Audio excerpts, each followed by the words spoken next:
มาเด้อคู่บ่าตบเขาปลาหมึกไปเลยเอาใส่เครื่องลงไปเลยนี่เกี่ยวเครื่องให้มันหอมก่อนแก่ข้าวกันคู่บ่าครับผมติ๊กเบาๆเพื่อสุขภาพ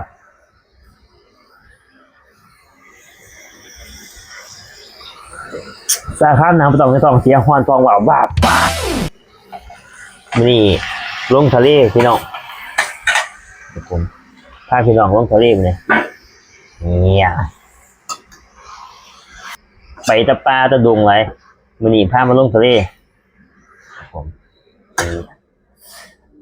เอาสายทะเลเล็กหน่อยกูบาปรุงเลยน้ำตาลนี่ผมตาลใส่ลงไปเลยอันนี้ซีอิ๊วขาวใส่ลงไปเลยกูบานี่ซอสหอยใส่ลงไปเลยเพิ่มความหอมน้ำปลาปึ๊บนี่เพิ่มความเข้มข้นอันนี้จะเป็นซีอิ๊วดำพี่น้องใส่ลงไปเลยนี่ให้มันมีสีสันเล็กน้อยเนี่ยคนบุกเข้าให้มันเข้ากันโอ้โหคุณหน่อยห้ามใส่เป็นไฟแห้งนะครับเส้นน้ำน้ำกุ้งไปเลยมั้ยซื้อนี่ใส่กะเพราลงไปเลยครูบาผมเพิ่มความหอมใส่ลงไปเลยโอ้ใส่ไฟแห้งนะครับกะเพรามันจะได้มีความหอม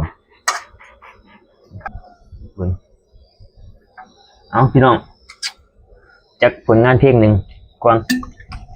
ผมผลงานที่สองมาเนี่ยนี่เต้งส่วนเกี่ยว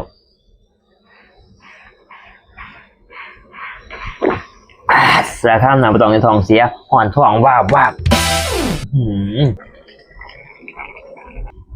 มาเด้อพี่น้องมานี่คำจำบัวเลยมานี่ครับผมมาคักเมนวัดนี่แหละ